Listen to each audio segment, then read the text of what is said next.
बिस्मिल्लाहिर्रहमानिर्रहीम। अस्सलाम वालेकुम मेरे दोस्तों, ये देखिए ज़रा मेरे वालिद साहब बड़ी अच्छी सच्ची बात करने लगे हैं।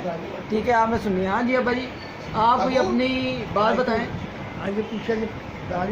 आज हमने 27 से 28 मसाले खाए हैं दाल भंडारे वाली। ठीक है, और पापा जी आज अपनी एक खास बात बता रहे हैं। हमने भी इससे ज़्यादा मसाले खाए हैं अकेले अकेले छुप छुप के। बताएं ज़रा आप अपनी बात में। आज बिल्कुल शाम को हमारे लिए खाना बनाते माशाअल्लाह। ओके ओके ओके आप कैसे बात है ओके। ਕਹਿੰਦਾ 27 ਮਸਾਲੇ ਦੇ ਗੱਲ ਹੋ ਲੰਮੀ ਹੋ ਗਈ ਨਾ 50 ਮਸਾਲੇ ਤੇ ਲਾਈ ਦੀ ਸਾਰੀ ਵੇਖ ਲੈਣਾ ਤੁਸੀਂ ਬੱਚੇ ਰੱਖ ਦੇ मेरी गल सुन अब्बे दा बड़ी राती ले है नहीं ओके भाई, पक्की हो गई। पक्की हो गई ਅੱਬੂ ਕਬਾਬ ਦੇ ਟਿੱਕੇ ਵੀ ਦਿਖਾ ਦਿਓ। अच्छा कोई खास गल तो दसो ना। ਜਿਹੜੀ ਇਹ ਸੋ ਕੇ ਤੁਸੀਂ ਸਾਰੇ ਸੋ ਗਏ ਹੁੰਦੇ ਸੀ अपने दोस्तों ਨੂੰ ਗੱਲ ਦੱਸੋ ਨਾ। ਜਵਾਨੀ ਚ ਅੱਜ ਤੋਂ 30 40 ਸਾਲ ਪਹਿਲੇ ਉਹ ਭਾਟੀ ਰਹਿੰਦੇ ਹੁੰਦੇ ਤੁਹਾਡੇ ਘਰ ਸੋਈ ਜਾਂਦੇ ਸਨ ਤੇ ਬੁੱਢੀ ਦੀ ਬਾਹ ਫੜ ਕੇ ਕਿੱਥੇ ਲੈ ਕੇ ਜਾਂਦੇ ਹੁੰਦੇ ਸੀ। पटिया भी हम मामले को ਤੁਸੀਂ ਵੇਖਦੇ ਹੋ ਕੁਛ ਨਾ ਦੱਸੋ ਨਾ ਕਿ ਦੇਖਿਆ ਸਾਰੇ ये आप सुन लें, ये ਸੋਧ ਉੱਚ ਪਰ ਹੈ ਜਰਾ।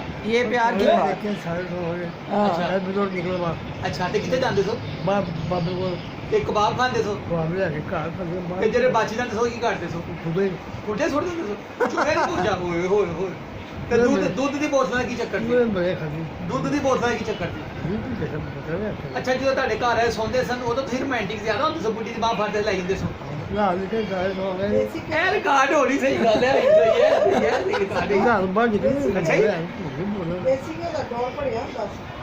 माशाल्लाह। हमारे अब्बा जी ने हमारी वालदा को बड़े खाबे खिलाए हुए हैं। ठीक है, वो अपनी वो बातें बता रहे हैं जो उनको अभी तक याद है।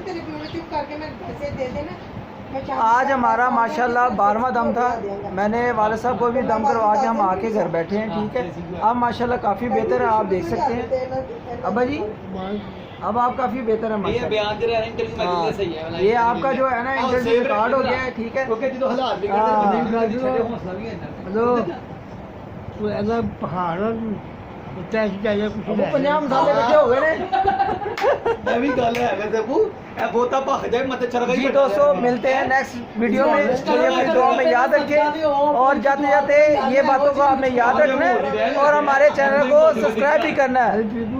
उधर देख रहा 2 3 4 जी है हां उतरे कर दे खोल के आ चरगा ओके गाइस, अच्छे माहौल में आ जाओ फटाफट रिकॉर्डिंग भी हो गया ओके गाइस, बात बहुत लंबी होने लगी है। ओके गाइस, बात पक्की होने लगी है वरना पूरी करनी पड़ेगी। ओके गाइस, आज 12वां दम तो पूरा हो गया। ਸਤਾਈ ਮਸਾਲੇ ਨਹੀਂ ਖਾਏ ਮੈंने स्टाइल मसाले मैंने नहीं खाए, वो पकड़ा के स्टाइल मसालों का। की बात में बैठ के जरा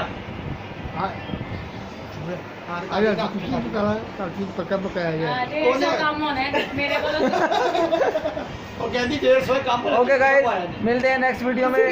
अल्लाह हाफिज अब्बा जी। चलो अल्लाह 150 हाफिज ਦਾ ਹੈਗਾ 150 ਮੇਰਾ ਹੈਗਾ ਜੀ ਪਾ ਕੇ ਸੀ ਕੁਛ अब्बा जी। अल्लाह हाफिज अब्बा जी। अल्लाह हाफिज तो नाम है इधर ਉਹ ਕਹਿੰਦੇ ਸੋ ਮੈਂ ਤੇ ਸਾਰੇ अब्बा जी। अल्लाह हाफिज अल्लाह चलो हाफिज। 550 ਪੀਦਾ ਹੋ ਗਿਆ ਠੀਕ ਹੈ ਪਾਪਾ ਹੀ ਚਰਗਾ ਹੈਗਾ ਇਹਦਾ 550 चरगा आएगा आज। मैं लेके निकल जाऊंगा।